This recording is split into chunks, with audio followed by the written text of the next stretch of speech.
आपका वापस स्वागत है। मैं Vivek Bindra, founder and CEO बड़ा बिजनेस.com।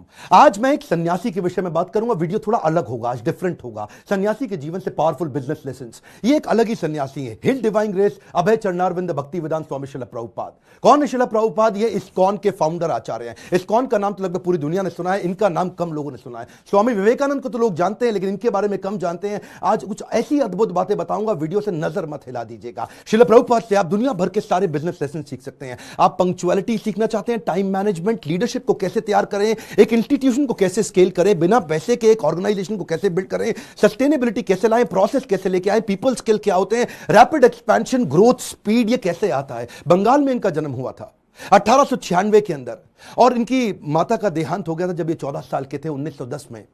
ये स्कॉटिश चर्च कॉलेज गए थे। यूरोपियन लेड एजुकेशन थी, शुरू से ही बहुत तेज थे। अंग्रेजी में इन्होंने पढ़ाई करी, लेकिन इन्होंने डिप्लोमा या डिग्री जो भी थी ब्रिटिश को रिस्पॉन्ड करते वक्त इन्होंने इंडिपेंडेंस मूवमेंट पर उसको लेने से अस्वीकार कर दिया। गांधी के नॉन कोऑपरेशन मूवमेंट में ये बहुत बड़े कॉन्ट्रीब्यूटर रहे। ये कोई शुरू से सन्यासी नहीं थे। प्रयागराज इलाहाबाद में इनका खुद का फार्मेसी का बिजनेस था।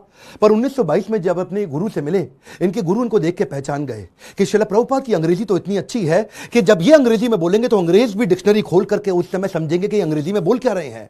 तभी इन्होंने प्रभुपाद को एक आदेश दिया, क्या तुम मेरे लिए एक काम कर सकते हो? तुम्हारे को शास्त्रों में मन भी लगता है और अंग्रेजी भी अच्छी है, तुम भगवत गीता के ज्ञान को अंग्रेजी भाषा में पूरी दुनिया तक पहुंचाओ, क्योंकि हमारे शास्त्रों को दुनिया में कोई नहीं लेके जा रहा। दुनिया की किताबें हमारे देश में आ रही हैं। श्रील प्रभुपाद ने उनकी इंस्ट्रक्शन को दिल से लगा लिया। गुरु मुख पद्मा वाक्या चित्ते कौरिया ऐक्या, के गुरु के मुख से निकले हुए वाक्यों को चित्त के साथ एक कर लो। अंग्रेजी में भगवत गीता को ट्रांसलेट करना शुरू कर दिया। बैक टू गॉडेड किताब लिखते, भगवत गीता को ट्रांसलेट करते। लैपटॉप टाइपराइटर नहीं हुआ करता था, कंप्यूटर नहीं होता था, मैनुअली लिखते थे। एक साल लगा करके इन्होंने कई पेजेस के अंदर भर करके भगवत गीता को ट्रांसलेट किया। एक दिन फैक्ट्री से वापस आ रहे थे, अपने घर पहुंचे।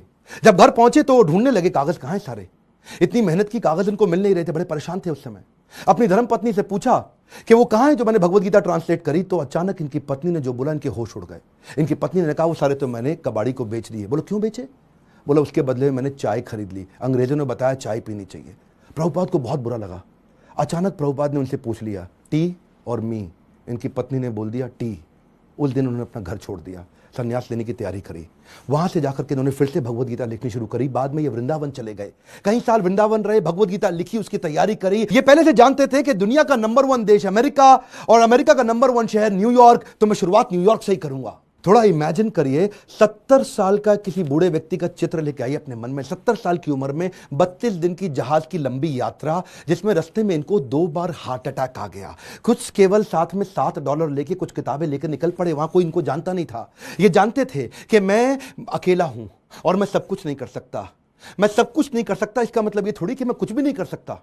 मैं सब कुछ नहीं कर सकता, इसका मतलब यह नहीं कि मैं कुछ भी नहीं कर सकता, क्योंकि मैं कुछ कर सकता हूं तो मैं कुछ कर लूंगा, और कुछ कुछ कर करके कुछ कर करके मैं सब कुछ भी कर दूंगा। और वो हिम्मत लेकर के निकल पड़े। वहां पहुंचे टॉम्स्किन स्क्वायर पार्क न्यूयॉर्क के अंदर। उन दिनों वियतनामीज और यूएस का वॉर चल रहा था, जिसके कारण वहां बहुत हिप्पीज आ गए थे। हिप्पीज वो हुआ करते थे जो सड़क पर लेट करके इलिसिट सेक्स करना, नशा करना, वहीं पर नंगे लेटे रहना, 2-2, 4-4, 6-6 महीने तक नहाना नहीं। हिप्पीज ने एक्चुअली डिफाई कर दिया अमेरिका को। अमेरिकन सरकार परेशान थी कि ये लोग अपना घर छोड़ चुके हैं, पूरी तरह स्वतंत्र हो चुके हैं और कुछ भी कर रहे हैं। इन्होंने सोचा क्यों ना इन्हीं के साथ शुरुआत किया जाए।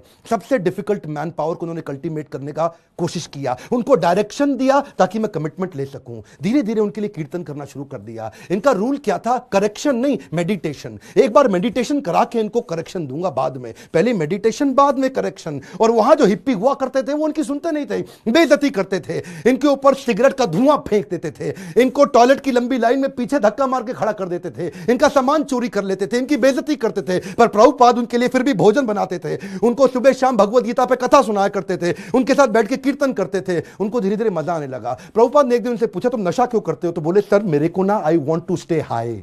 मैं नशा क्यों करता हूं? मुझको अच्छा लगता है, I want to stay high. तो प्रभुपाद ने कहा, मैं तुमको ऐसा नशा दूंगा which will keep you high forever. उन्होंने बोला, ऐसा नशा है आपके पास? बोले, वो कौन सा नशा है? बोले, हरिनाम का नशा है। मैं तुमको हरि नाम लेना सिखाऊंगा, मैं तुम्हें भगवत गीता पढ़ना सिखाऊंगा। अगर तुम कृष्ण के आदेशों को समझ पाए तो वो सबसे ऊंचा नशा है। जिसको वो नशा लग गया आध्यात्मिक जीवन का, तो भौतिक जीवन के नशे उसके सामने बहुत छोटे पड़ जाएंगे।